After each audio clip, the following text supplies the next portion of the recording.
Another adventure with the Poughkeepsie Public Library District in Zoom programming. And we're here to hear again from Rick Beyer. He is making his fourth appearance with us. Next year, he's going to be live. And that's a commitment, so you can take that to the bank. But anyway, Rick Beyer is an award-winning documentary filmmaker, a best-selling author, and a longtime history enthusiast. He's the producer of the PBS documentary The Ghost Army and co-author of the New York Times best-selling book The Ghost Army of World War II. They tell the story of top secret deception unit, which used trickery and illusion to deceive the Nazis and help win the war. Rick has made documentaries for History, National Geographic, and the Smithsonian Institute. He is the co-host of the History Happy Hour livecast on Facebook and YouTube, and he has also appeared on CBS, MSNBC, Fox News, C-SPAN, and NPR. So, Rick, you have the power. Take it away. Awesome. Thank you so much. And thanks everybody for being here today. I do wish I was there in person, but I am delighted to be here with you. And I hope we can have an interesting, time. I'm going to talk about 45 minutes and then we'll open it up for questions and hopefully have a great discussion. You're in the Army. The year is 1944 and you get your orders and you're headed to the front. And you're not going to be firing an M1 rifle or driving a tank. You're going to be putting on a show for the enemy. You have to stage a complex multimedia presentation spread out over many miles and do so in the middle of a war zone. And it's got to be utterly convincing to an attentive and discerning audience that wants nothing more than to kill you. Thousands of lives depend on how good a job you do, including your own life. And next week, you're going to be asked to do it again. So that, in a nutshell, was the mission given to the 23rd Headquarters Special Troops, the unit that we have come to know as the Ghost Army. And to carry out that mission, they used inflatable tanks, sound effects, radio trickery, and impersonation. And then the details of their operations were hushed up for more than 50 years. I started pursuing this story 16 years ago. But at some point, things got turned around and the Ghost Army started pursuing me. I set out to make a documentary film. And when that film premiered on PBS in May of 2013, 8 years ago, I figured I was done with the Ghost Army, but little did I know, because the film led to a book, which led to a possible movie. We started up a Ghost Army tour that Claudia mentioned that she has been on, she and Bill have been on, launched a nonprofit, the Ghost Army Legacy Project, to preserve and honor the legacy of the unit, built an archive, began putting up historical markers in Europe, and more and more and more on top of that. The Ghost Army has even pushed me into the business of lobbying Congress, something I never thought I would be doing, lobbying to have this unit awarded a congressional gold medal. And that's going really well, by the way. That legislation is passed in the House of Representatives. We have 40 co-sponsors in the Senate. We need 67 for it to be considered. So we need 27 more. Both New York senators are co-sponsors. Thank you so much. And our most recent co-sponsor was one of my senators here in Illinois. I'm in Chicago, Tammy Duckworth. And that was really meaningful to me because Tammy Duckworth, as you probably know, is a combat veteran.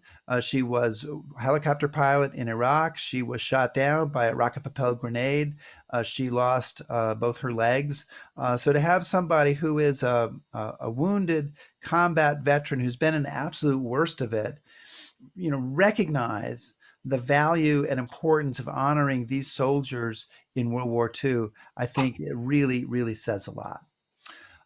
So today, what I want to do is talk a little bit about what makes this story so special and about my journey discovering it. And then we'll take questions afterwards.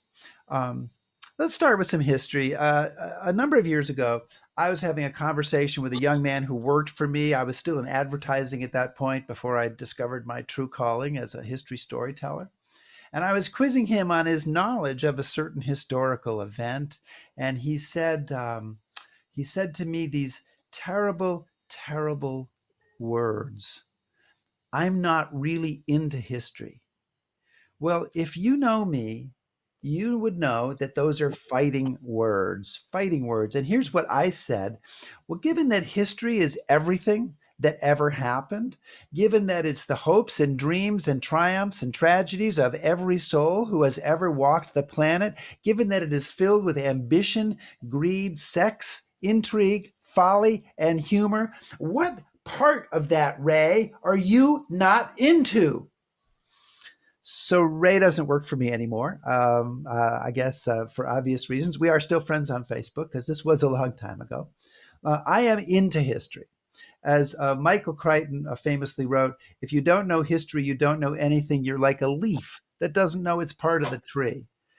But it's also true that our society and our educational system sometimes conspire to make history seem boring and irrelevant. Uh, Russian writer Leo Tolstoy said that history is a set of lies agreed upon, which is kind of a cynical way of saying that we tend to reduce history to this very simplified narrative. And the simplified narratives don't always tell the real story, and the spicy stuff gets left out. And I have always loved the kind of history that undermines that, that is the spicy stuff, the stuff that turns your expectations upside down and makes you say, whoa, wait a minute, what's going on here?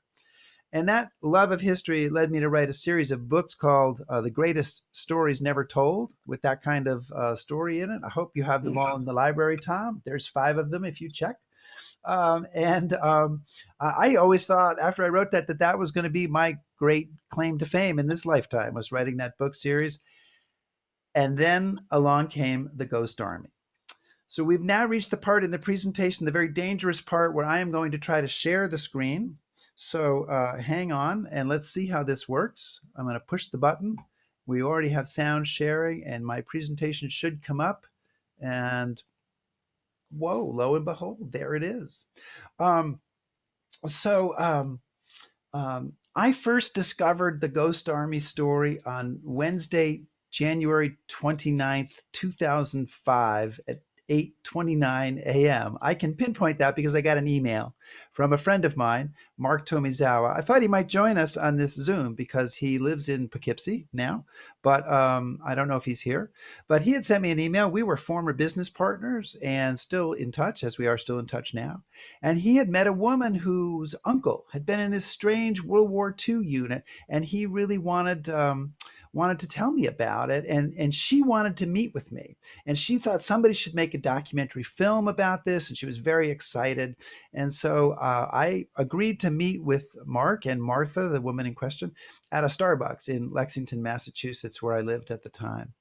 And I remember going into this Starbucks and getting a coffee, and Martha walks in and she's carrying this armload of 3-ring binders, red 3-ring binders going up about this high. And it was her uncle's wartime scrapbooks. She was, filled with his photographs and with artwork because he was an artist, and there were other artists in this unit, as I'll talk about. And so right from the beginning of my involvement in this, I had this physical connection to the story. And I'm so grateful for the events that led up to that day and that kind of launched me on this quest that I've been on for all these years. And the story itself was really a revelation.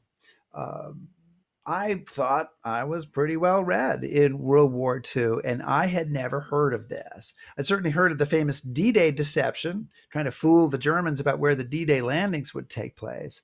But this was totally different. 1,100 American soldiers carrying out deceptions starting after D-Day and continuing until the end of the war, right on the battlefields, kind of a traveling roadshow, doing one and then doing another and doing another, operating sometimes within 400 yards of the front lines. I thought, wait a minute, that is not in any of my history books. I haven't seen this story. That's not part of the narrative I learned in school. That kind of upsets the apple cart. So it was exactly the kind of story that I loved. And I had been doing some work for the History Channel at that time. And I thought, well, I'll pitch it to the History Channel and they will love it. And we'll make this film and it'll be fantastic. Well, of course, naturally, with that setup, they said no. They were not interested. And this was back in 2005, and it had a lot to do with a programming move that they were on, kind of away from what I would think of as real history and more into pseudo history and reality shows. And so I understand why they said no. And yet 15 years later, 16 years later, I still find it astonishing that they said no. And, they could have owned the Ghost Army. What an opportunity you missed, History Channel. You could have been the Ghost Army channel, but they let that go. And then I had to decide what to do. So I thought about walking away at that point. I hadn't done work for any other networks. History Channel was really the only network that I had connections at. So my other choice really at that point was to move forward on my own and raise the money myself and produce this as an independent documentary. And that's something I'd never done before. And I knew almost nothing about. I think I can safely say from this distance that I knew absolutely nothing about that. But I didn't want to let go of it. So I took the leap and I said the very dangerous words that kind of launched me into this. How hard can it be? How hard can it be? And if you hear that, it was hard. So it took 8 years. I mentioned that 8 years to raise the money, make the film, get PBS to air it, which they did in 2015. Now, I'm guessing that some of you have seen the film or read the book, and that some of you haven't. Maybe most of you haven't. So I'm going to play a 2-minute video, kind of a version of the documentary film trailer to give you a thumbnail of the story, meet a few of the soldiers, and give a sense about kind of what really grabbed me about this. If for any reason you can't hear this, do comment in the chat so that we're aware of it and we can fix that.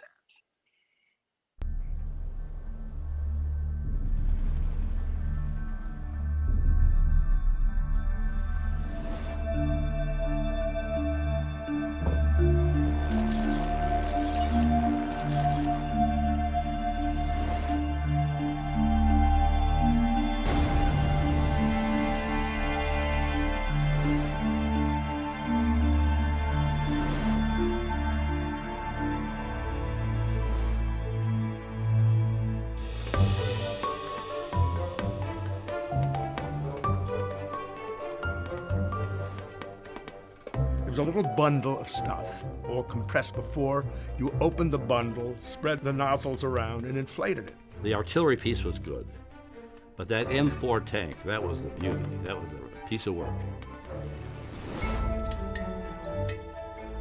Back of my half-track, I tell my children, was the biggest boombox you ever saw, but it played sounds of tanks and activity.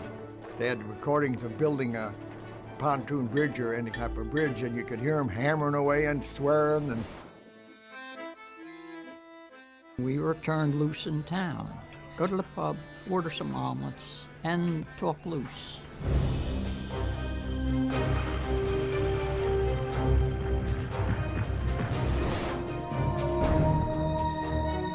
We moved on up into this last grand deception.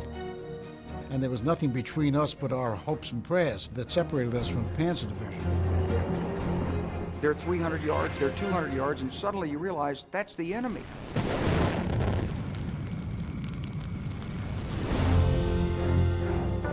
I used to refer to us as the Cecil B. DeMille Warriors.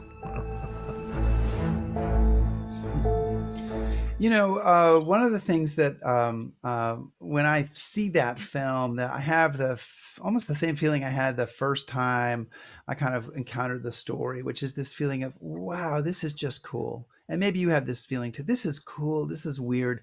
I want to know more. And I have to be honest, that's a feeling that's only deepened over the last 16 years as I've gotten further into this. I mean, more than just inflatable tanks on the battlefield, which is kind of the signature thing that everybody remembers. The Ghost Army is the nexus to 1,000 threads that connect us to astonishing people and stories. And every time I start diving into some aspect of it, I find myself becoming even more entranced with the story. I'm beginning to conclude that this may be a lifetime addiction. I'm not going to get out of it. And one of the first things that I wanted to find out was whose idea this was, because none of the experts or books that I consulted seemed to know. Everything was pretty vague. And it took a while to track down, but in the end, I found the answer on the second floor of a library at Boston University, in the papers of a most fascinating character named Ralph Ingersoll. And I'm going to have to click again here, just sorry. Come on, Rick, stop having problems. It happens. It's okay. Okay, so now I'll pretend all that didn't happen. You can edit this out, Tom.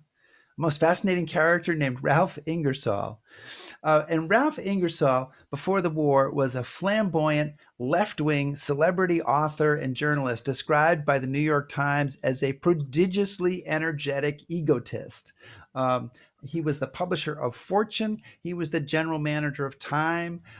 He founded his own newspaper in New York called PM. He wrote best-selling books. He met with Stalin and Churchill. So he was a pretty well-known guy.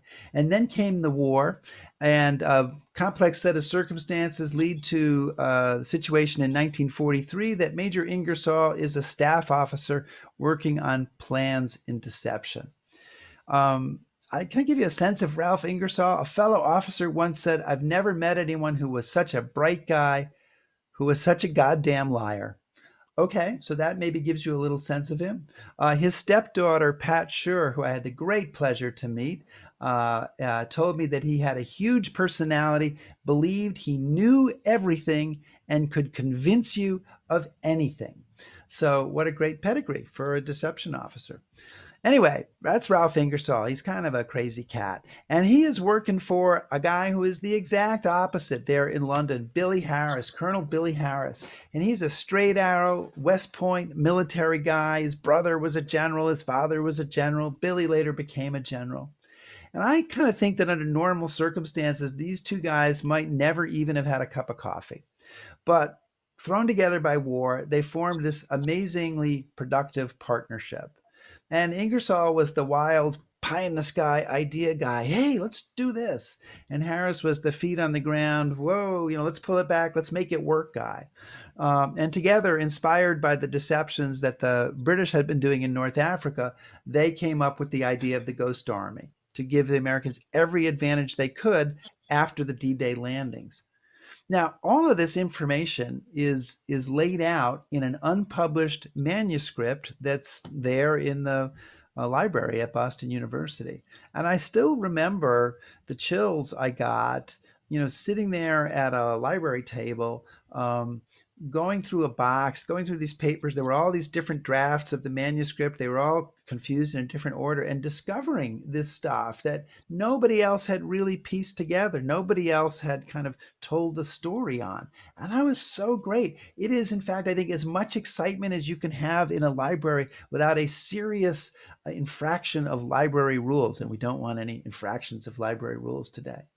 Now, Ingersoll did try to claim sole credit for this in his memoirs. That's the kind of guy he was. Let's just put it right out there. He referred to the unit as my con artists and said its creation was my only original contribution to my country's armed forces. But it's clear from other sources that I've looked at that his contribution was just as important. So really, this unit is born from a marriage of opposites. And so it's a great example of collaborating with someone who maybe doesn't have the same mindset as you. I think that's a great example we can all keep looking at today. And to the credit of the United States Army, the top brass embraced this crazy idea, right? You can easily imagine somebody saying, inflatable tanks on the battlefield, that's stupid. We're not going to do that. But they approved it all the way up to Eisenhower. And I found proof of Eisenhower's interest and involvement in this at another library at the Army Heritage Center in Carlisle, Pennsylvania. I've always said that if they made a movie of my life, there would be a lot of scenes of me sitting there leafing through documents at libraries, which is undoubtedly why they're never going to make a movie of my life. And here in this building, I stumbled over some really interesting transatlantic cable traffic, right? Like over the telegraph wires, like faxes, before they really invented faxes, between General Eisenhower, the Supreme Allied Commander there in Europe, in London, and his boss, General George Marshall, who was the chief of staff of the U.S. Army. And this is in April 1944, a couple of months before D-Day, 6 weeks or so before D-Day, I guess, something like that. And essentially, if I paraphrase these cables, Eisenhower sends a cable to Marshall, and he says, I want the 23rd Headquarters troops here in England by May 10th. And Marshall sends him a cable back the same day, and he says, okay, we can do that. But if I do that, I'll have to take 1,000 combat pilots off the next convoy that's getting ready to go to England.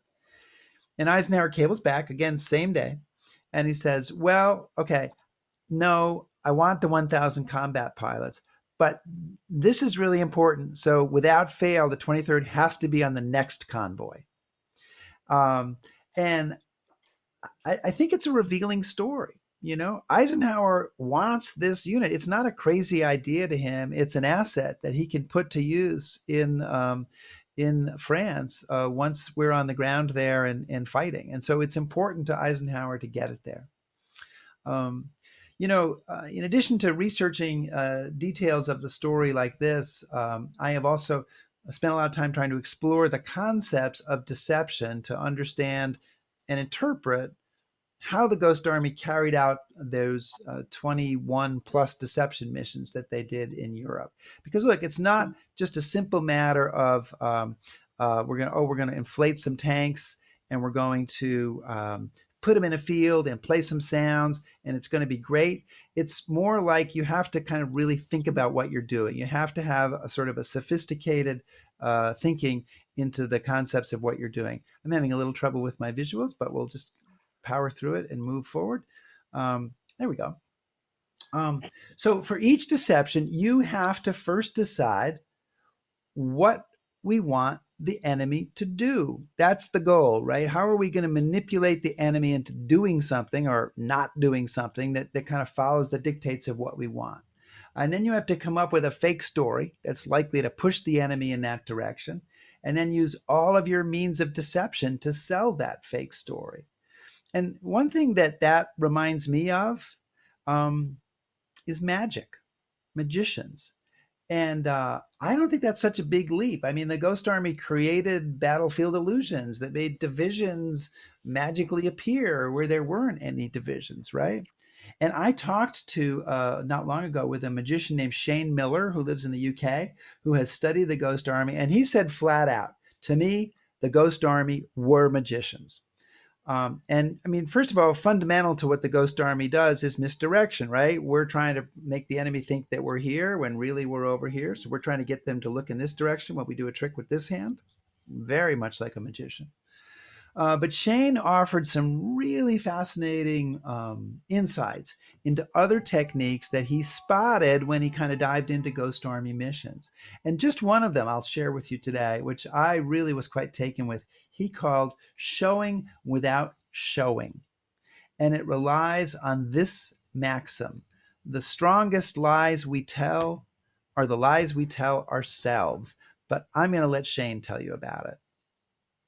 The strongest lies are the lies we tell ourselves. It's a great tool in deception. Basically, we want to provide you with enough information so that you tell yourself a lie. I mean, let's say I want to produce something from a paper bag.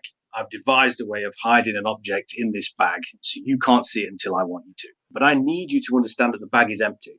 I don't stand there and say, look, everybody, the bag is empty. That would be overshowing, far too obvious. It's going to arouse suspicion.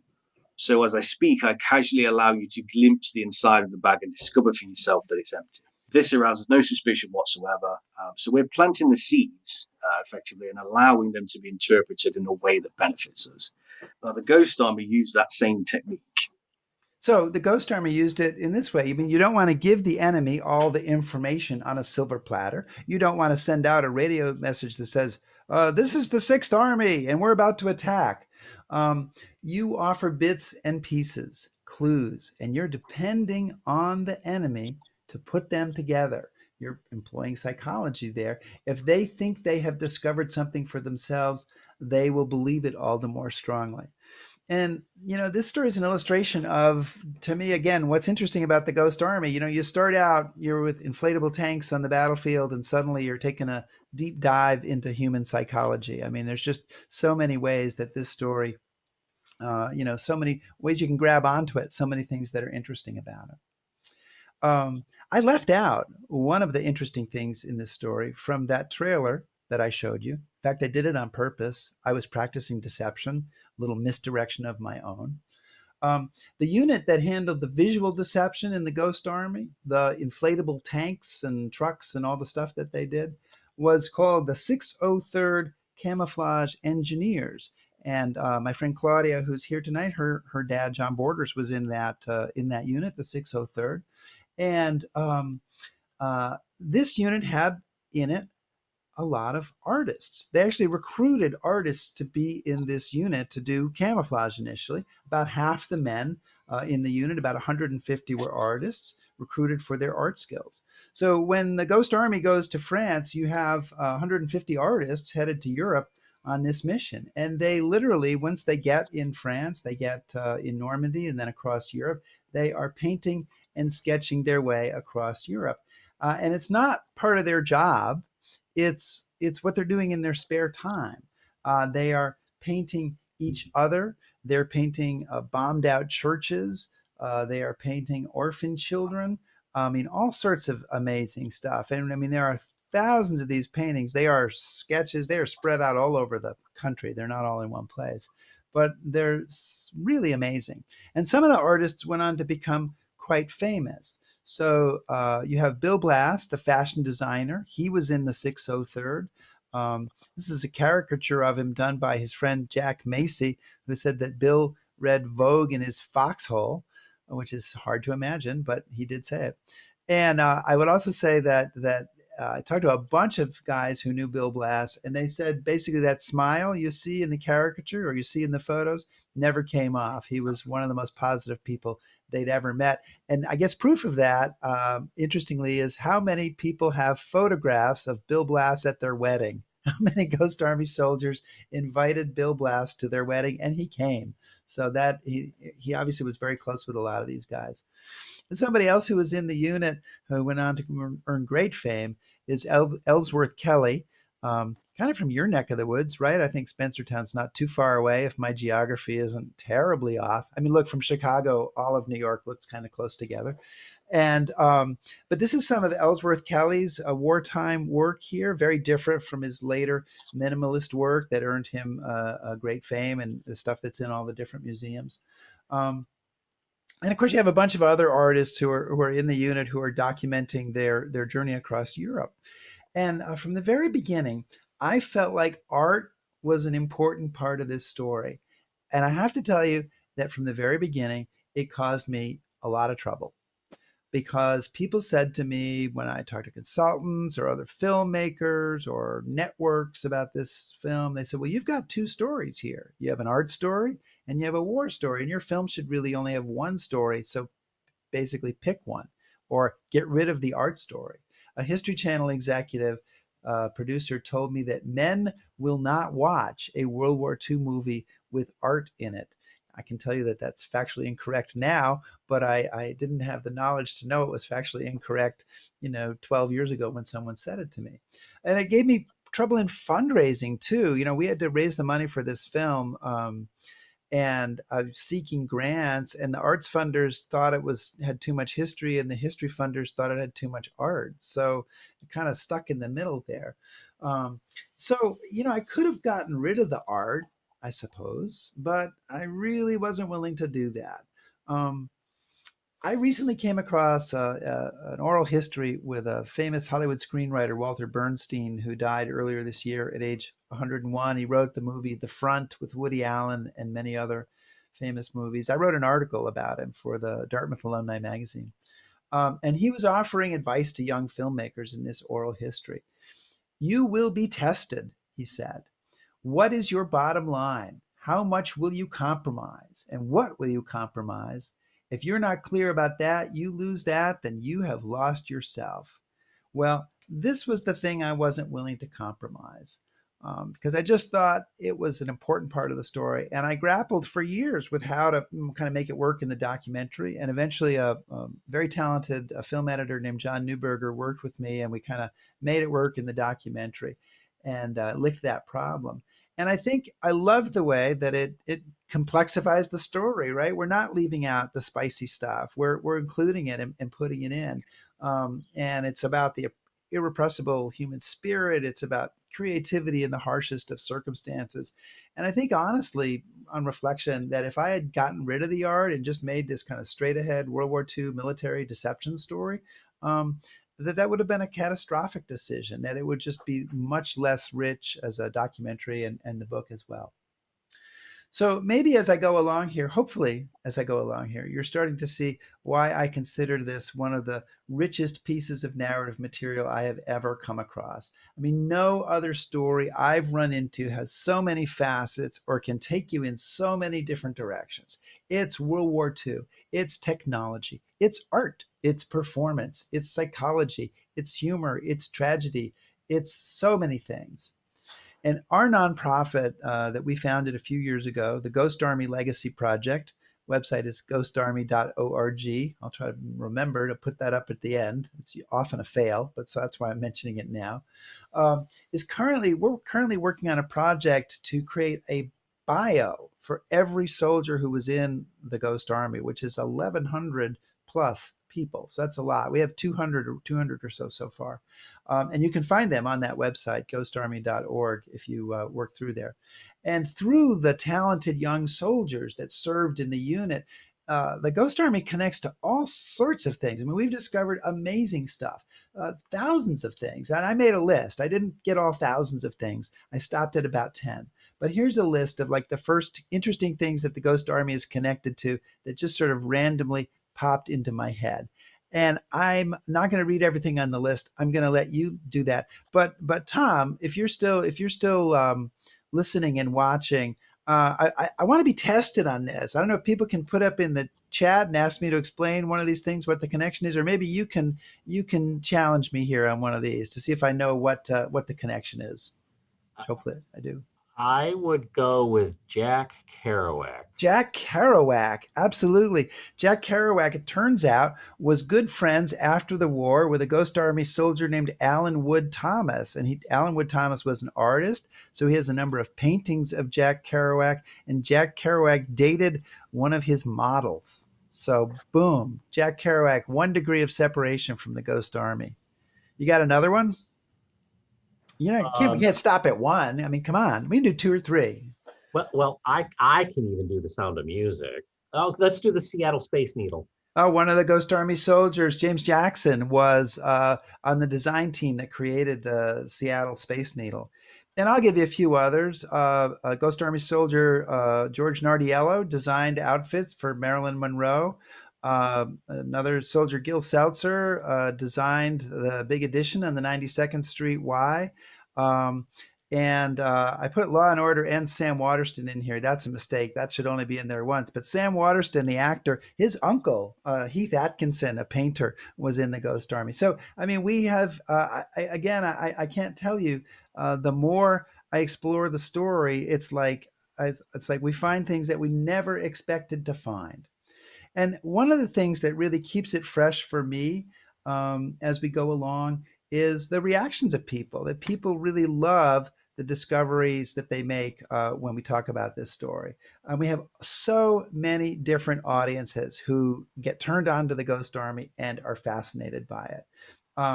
And so just to give you a few examples, this is the folks who gathered at the World War II Museum for the opening of the Ghost Army exhibit there last year. This is what you missed, Claudia, when you couldn't make that. And we had 600 people at the opening, but okay, that's easy because of course you expect the World War II museum crowd to want to be interested in the Ghost Army.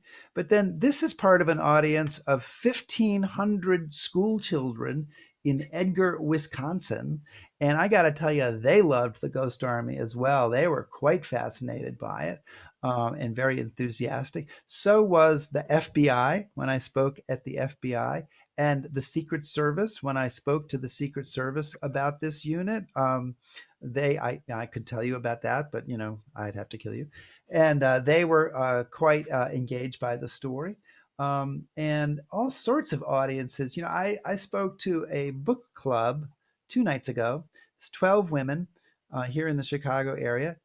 Not necessarily the demographic you normally associate with sort of a World War II book or movie, and their enthusiasm was just so intense. They were consumed by the story and wanting to know more about it.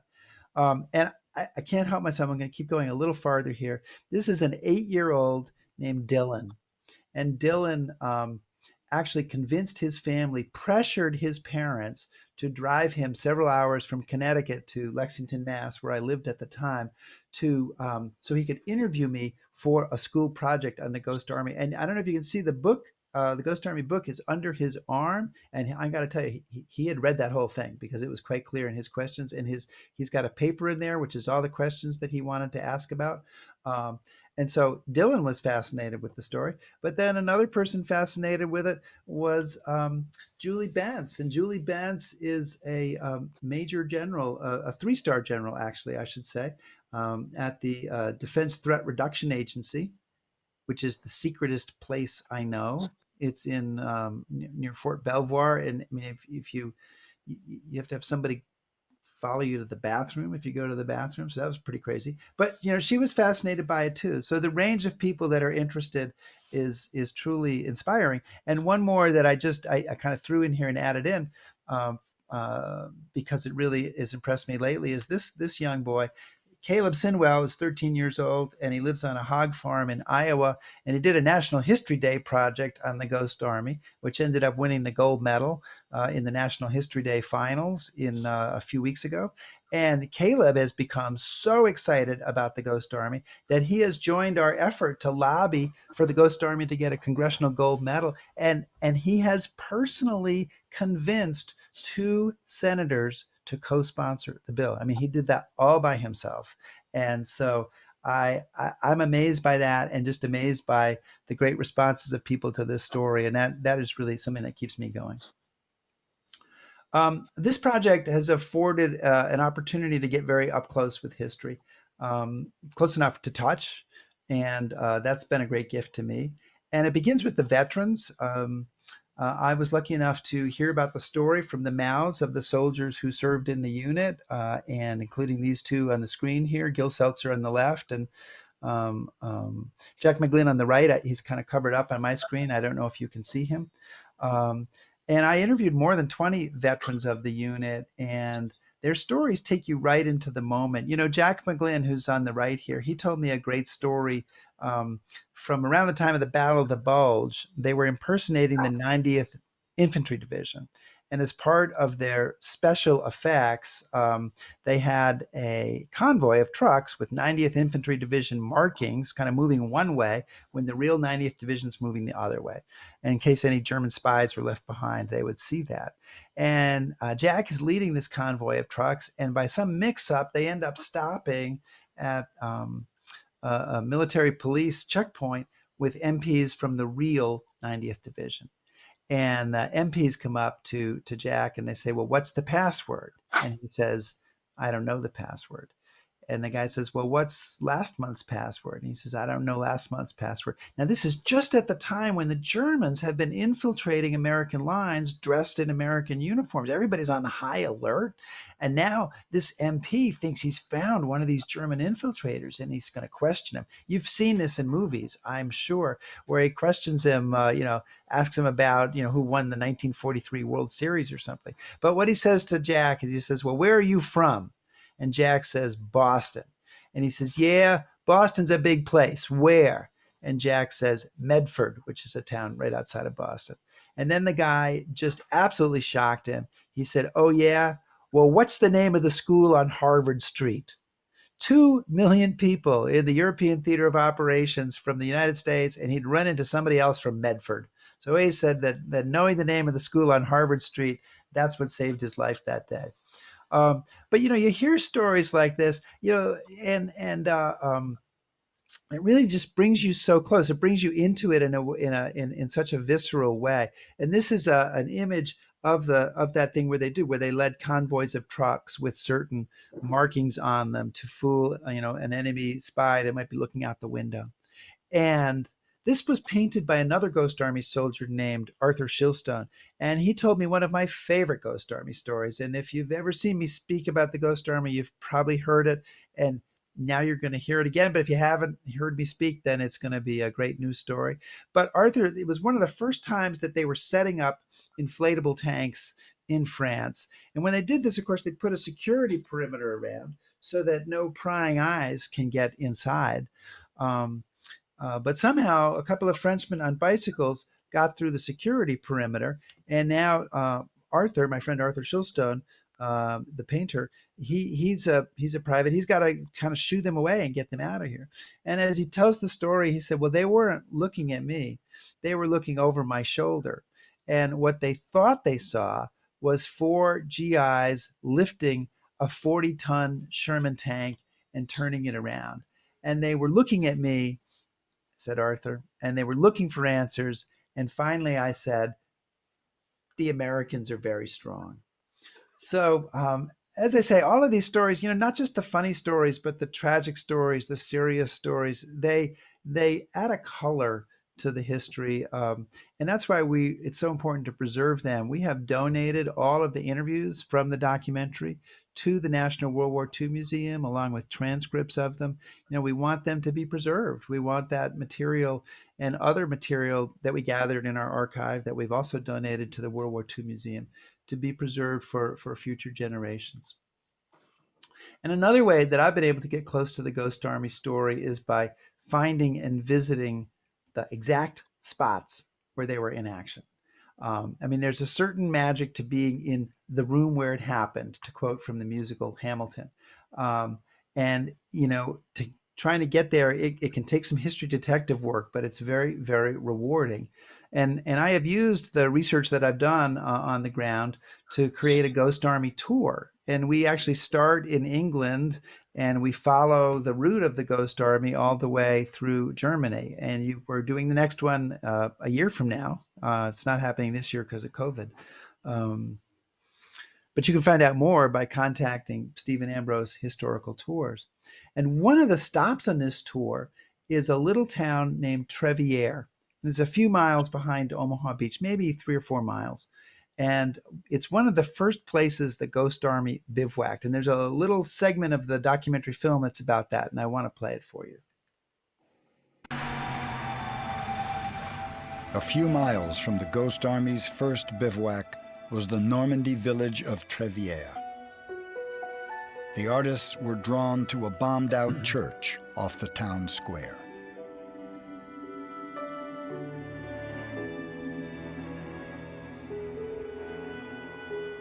These were some of the first sketches I did. They were not too long after the invasion. In the remains of this church, we might have had 3 or 4 guys in there sketching. We were sleeping in hedgerows and foxholes, but nothing kept us away from going someplace to do a watercolor.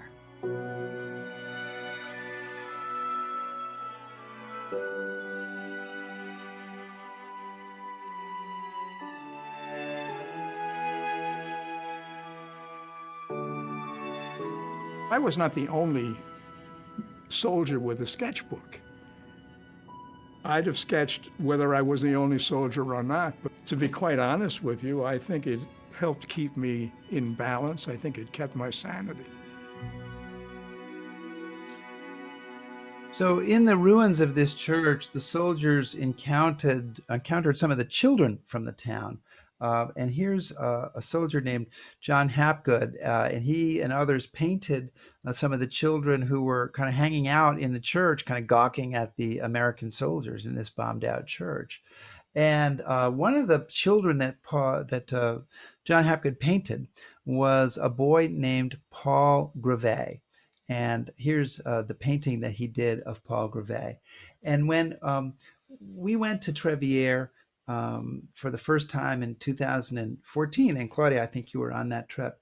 And we were, I have a friend named Jacques Fourcade who owns a bed and breakfast very close to Trevier. And I'd asked him to make arrangements for us to be able to get into the church because I hadn't been able to kind of raise anybody on the phone or email to be able to have them open up the church. So we get to Trevier and Jacques has arranged for the church to be open, but he also has the mayor and the city council and all these people here to have a greeting for us, and they have a reception for us. But we had sent them some material in advance, including the image of this painting. And so when we met with them, they said, oh, well, Paul Greve doesn't live here anymore, but here's his brother. Here's his brother. And we met his brother, who I think was somewhat bemused at this meeting that we were all having there.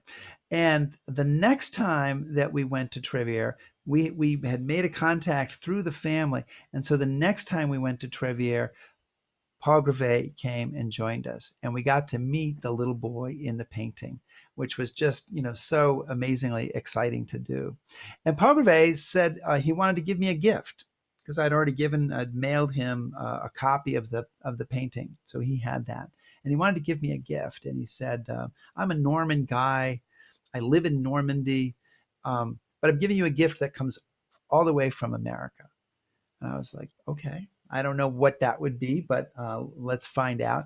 And I open it up, and I want to show you what the gift is. I have it here, and I know that I'm small on this screen, so I'm going to, if I can pull this off, I'm going to play a video so that you can see it a little more closely, right? And see what it is. It's very heavy, and if you have any idea what that might be, I will tell you that this is a piece of shrapnel. It's a piece of shrapnel from a U.S. Navy gun, probably from a battleship, from a shell fired at that church on D-Day, right? Because the churches were where you had snipers and enemy observation posts. And so this is literally a piece of D-Day. And I don't know how you can get much closer to history than holding a piece of D-Day in your hand. And the lesson in this for me, and again, I've learned this one over and over too, is that once you go out into the field and you take your history exploration out to where it happened, you never know where it will lead. I've spent a lot of time trying to pinpoint spots where the Ghost Army operated. In some places, we've been able to literally find actual buildings that they used. For example, this is a photograph from World War II of a phony headquarters that the Ghost Army had set up, again, to fool any enemy spies left behind. They called this special effects. And they would have a captain. In this case, it was a captain named George Reb, who was pretending to be the colonel, wearing colonel's insignia. And they had all the markings here of the headquarters so that people would think the 119th Regiment of the 30th Division was here. You can see the markings on the Jeep, but it's all fake. Well, I wanted to find this building, which is in Dulken, Germany, and took some effort and eventually was able to actually go there and find the actual building. And I created a little composite photo so you can kind of see the old picture and the new picture married together. And it was the molding above the windows that pretty much convinced me that this was the same building. And unfortunately it was closed that day. I really wanted, it's a restaurant. I really wanted to knock on the door and show them the picture and say, look, do you know what this was during World War II? So that's an activity that hopefully I'll get to sometime in the future. But interestingly, we created a replica of this building, a loose replica of this building for an exhibit that the National World War II Museum did that is now going to be a traveling exhibit. It's coming here to Chicago next year. And so this is, it's very simplified, obviously, but this is what the replica looks like. And I just wonder if the people who own that restaurant have any idea that their building has this entire different history life, totally separate from what they're doing with it. So over the years, we've been able to identify quite a few spots. We put up a historical marker a few years ago in Luxembourg, outside of the town of Bettenberg, Luxembourg, where they carried out an operation. And there's a Ghost Army veteran named Bernie Bluestein who's unveiling that. And I'm pleased that we've been able to to do that and put that there for people visiting. And we are dedicating a second one in October outside of Brest, France, to commemorate Operation Brest. And here's one of the maps that we use to actually find where to put the marker and where the operation took place. And you can see it's a World War II map, but I superimposed on it where the marker is. And there's an amazing story that I just heard yesterday related to us putting this marker up outside of Brest. The town where it's going up is called Plabanac, and one of the town councilors there, his name is Jacques Guillermo. My French pronunciation is iffy, but and he's the guy in charge of history, for the town. So he was showing some pictures of the marker and talking about what the Ghost Army did and the inflatable tanks and the sonic deception.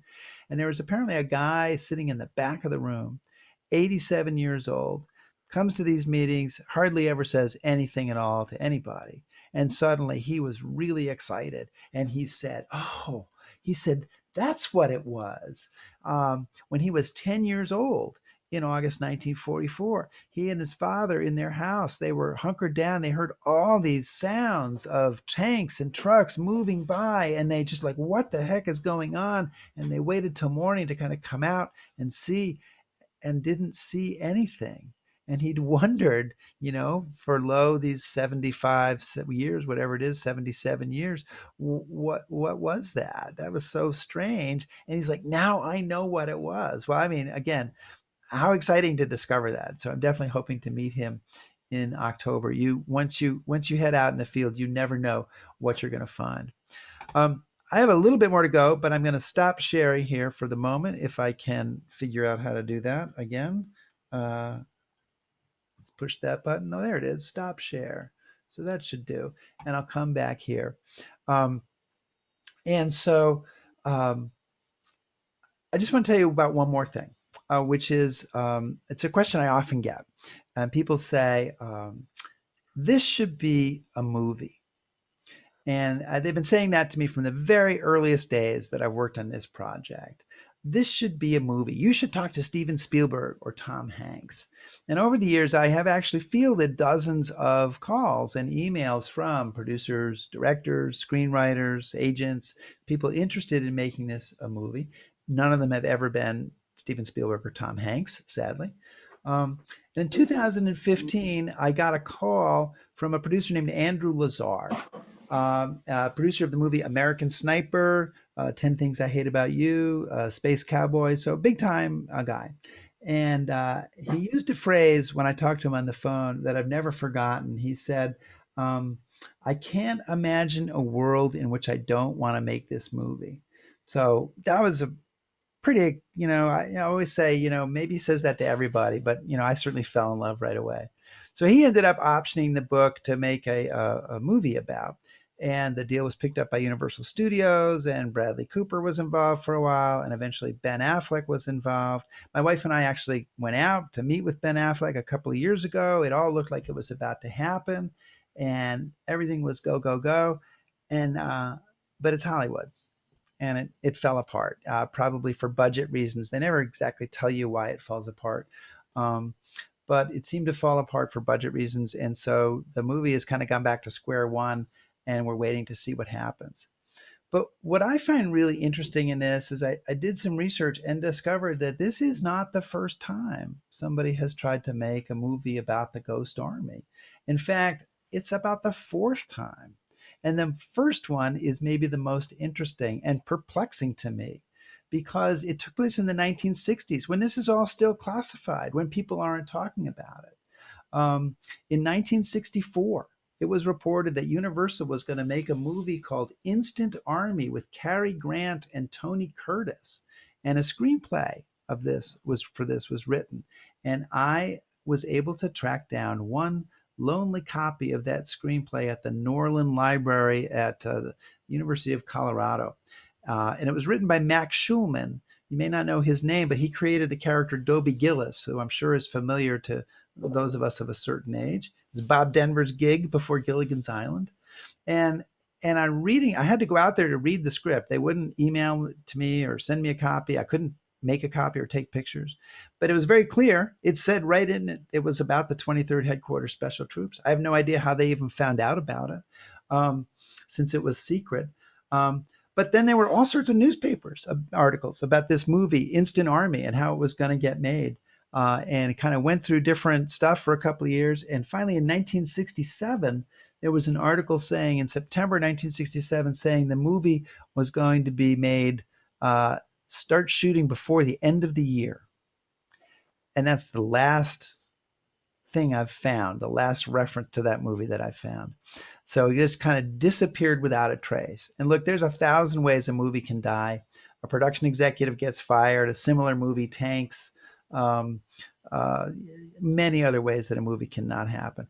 I've always wondered if the Army might have stepped in and said, yeah, we really don't want a movie about this to happen right now. But I have no evidence of that. The thing is, when movies die, there's no death notice. Nobody ever says, we've stopped trying to make this movie. And in fact, coming back to the present, even now, you can read, you can go on Google, probably see an article from the last few weeks about how one of Ben Affleck's next movies is going to be The Ghost Army.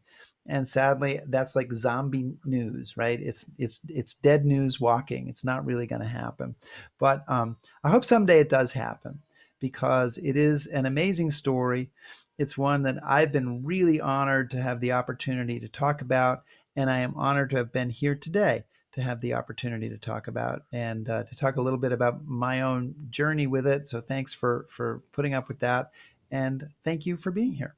And Tom, I see that there's already questions, and I'm happy to start with what we've got, but I welcome more and more questions from people. Okay, well, let's start with the first question that Jim posted in the chat, which is, what is not clear to me is the purpose of the artists. Did it have anything to do with a mission, or was it just to have a visual recording of the events? Okay, so there's two parts to the answer to that question. And you see, I'm still having trouble integrating the art story with the deception story. The artists were recruited by the Army when this was going to be a unit to do camouflage. So they wanted artists, because if you're doing camouflage, it makes a lot of sense to have artists working on it. They kind of approach it with an artist's eye and certain conceptions about color and shadow. But then they needed a unit to do the visual deception as part of the Ghost Army. So they grabbed this camouflage unit and said, you're now in the deception unit. So their art skills were probably also useful to them there, but their painting and sketching had nothing to do with the mission. So the fact that the artists were in the unit, that was because they wanted them to work on the visual deception. But the painting and sketching is what those people were doing in their spare time when they were in the unit. Does that make sense? It makes sense to Tom. And Tom is kind of the he's the avatar for everybody else. Right, so. Right. No, it makes, yeah, Thank you, Jim. That makes sense. And it's often confusing to people. And Jim, this is why this was a problem in the story from early on. And for me as a storyteller, was trying to, sometimes you have to make a lot of explanations of things. People get bored with that and they lose the thread. So it was trying to find a way to include that in the story and do so in a way that's clear. It still continues to be a challenge, and yet I still think it's an important part of the story because it's part of the human experience of these guys who are in the unit. Are there any other questions that we would like to pose to Rick? You can either ask to be unmuted or type it in chat. While people are thinking of that, I know that you like to journey to the Hudson Valley in particular, so that you can get into the Roosevelt Library, which is not currently fully opened yet. Were you able to find much evidence or reporting or anything about the Ghost Army among the archives of the Roosevelt Library? I don't believe that I have found anything at the Roosevelt Library about the Ghost Army. I don't think Roosevelt would have been aware of that kind of operational detail. He was pretty hands-off. He was happy to let George Marshall and to a certain degree, Eisenhower and the other theater commanders handle things. He was a great delegator, FDR, not in all circumstances, but in the war circumstance, to say, here's the kind of the overall mission, and here's what I want done, but then to let the Army and the other military services figure out how to do it. One of the interesting things I always think about that is that They're going to be invading North Africa in the fall of 1942, and FDR really wants them to do it before the election day, because that's going to be really useful in getting Democrats elected, to Congress. But he doesn't order anybody to do it, and he's not even in the loop about when the invasion is going to happen. He just sort of says, "Well, he says to Marshall, I'd like it to happen before Election Day, but now I'm going to hands off and let you deal with it." So I always thought that was kind of an interesting take on that. So Jim has another question, and it goes back to the list of connections. What was the connection with the Munsters? Isn't it Yvonne DiCarlo? No, it's Eddie Haas was one of the creators of the Munsters, and he was in the Ghost Army. The connection I would love to find is between the Ghost Army and Hogan's Heroes, because I'm absolutely convinced to the bottom of my soul that there's a connection there, because so many things that happen in Hogan's Heroes are weirdly similar to things that the Ghost Army did, but I've never been able to kind of find the missing link there. Somebody has asked if you could please provide websites mentioned, like to the Stephen Ambrose tours, Ghost Army org, and such. And if you provide that to me, I can send it out to everybody whose email I have on the on the Zoom registration. I did. I put the Ghost Armies ones up here. I always get Stephen Ambrose tours wrong, so I'm going to send that to you. I think it's it may be just ambrosetours.com or maybe stephenambrosetours.com, but I will send that to you and you can send that out to folks. And that Ellen asks, awesome. What was the Jackie Gleason connection? There was a costume designer, I think, Jerry Boxhorn, who was in the Ghost Army, who did costumes for a number of Jackie Gleason specials on NBC television. Well, I'm glad to hear it wasn't the choreographer of the June Taylor Dancers. No, it was not. It was not. But those little connections are, I know they're not sort of central to the story. So if you're a person who's really interested in the hardcore military story, that may be feel like it's a detour someplace else. But to me, they're just the things that keep this kind of journey of discovery kind of fresh and kind of give you something to talk about, right? Something different. Let's say you're coming to Poughkeepsie to talk about the Ghost Army for the second time, gives you something different that you didn't mention when you came to Poughkeepsie to talk about the Ghost Army the first time. Claudia has a question, but I want to ask this question while we're on the connections. Yes, it did sound a lot like Hogan's Heroes, amazing story. What is the Sound of Music connection? Yeah, so George Disto, who was another guy who was in the Ghost Army, was I'm not going to try to spell his name. I think it's Distel, but sometimes I reverse the S and the T. He was a set designer and actor, and he did some set design work on the Ghost Army. There's a scene in a graveyard in the Ghost Army. The Ghost Army. In The Sound of Music, there's a scene that takes place in a graveyard in The Sound of Music. I know he designed that graveyard set for The Sound of Music and did other work, other set design work for that movie. Do you have any concerns that the current flooding in Europe is going to affect any of the sites? Oh my God, yes. I don't know a great deal about the details of where the flooding is, but I mean, one of the places that the Ghost Army operated was in Luxembourg, and they were in numerous places in Luxembourg, and I have made many friends in Luxembourg, and one of my friends works for the government now in their ministry, sort of that promotes literature, and they have an archive, a literature archive, and they have 4 feet of water in their literature archive. And she has been working with the Army in water waist high or higher, trying to rescue stuff from the archive.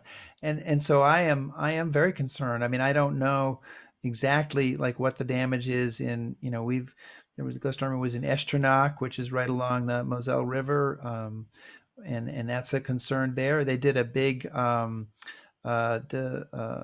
deception along the Rhine River. I don't know what the damage is like there. So I'm concerned about what it does to the history sites, and concerned about what it leaves us in some of these places when we come back. And I just don't have any specific information, but I have a sort of a strong worry and maybe not dread. Maybe that's a little over the top. I mean, most of it'll probably be fine, but concern for sure. Okay. One of the other questions before we get to Claudia's, which will be our wrap-up question, is can we see a listing of the locations on the website? I'm particularly interested in any in Kent or East Sussex. I have some location, some Ghost Army location information on the website. I don't remember if I have any of the UK information. So if you want to give my email address out to Ronnie, I will. I know I have. I'm not sure if it's in Kent or East Sussex, but I do have some information on where they carried out their practice missions in the UK, and I have some maps and stuff on that, and I'd be happy to share that if I can just get an email, or they can reach out to me by email. Okay, so here's our last question, which is asked by Claudia. How many Ghost Army vets are still alive that you know of, and do you know how Gazzo is doing? Yeah. So let me start out to say there were 1,100 men in the 23rd Headquarters Special Troops. And sometimes we also fold into our calculations of the Ghost Army, a sister company that operated in Italy, the 3133rd. And between those two units, there were about 1,300 men, therefore, all involved. And there are 10 soldiers left that I'm aware of. And Gazzo Nemeth is passed away, sadly, Claudia, I think about a year ago. I can send you information if you reach out to me. And he was one of the soldiers in the radio unit. He'd gone along with us on the tour in 2014, and I've traveled with Gazzo to many places. Speaking, he was there with the 1,500 school kids in Wisconsin, and he was a very charming, funny person filled with stories, some of which would be suitable for a Zoom and some of which would not be suitable for a Zoom. And some of which I'm still keeping secret until, I think a few years down the line. But the oldest Ghost Army veteran still living is Gil Seltzer.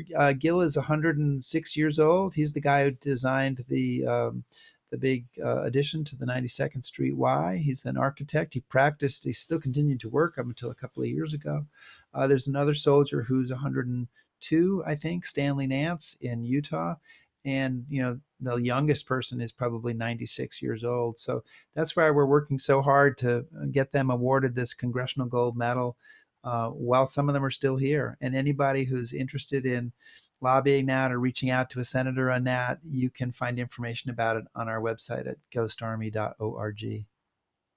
It's incredible what we'll lose in the next couple of years and how much we've lost in the last decade about the greatest generation and their contributions in securing hope, what we hoped would be a better world, safer world. But this is just one story of all those individuals who helped make this all happen. And Rick, we thank you very much for your time and sharing your interest and your research on this very, small piece of World War II, but very fascinating. But very different, very chewy. A lot to chew on with the Ghost Army. But thank you very much. I'm so delighted to be here, and do reach out to me if you have other questions and want to know more.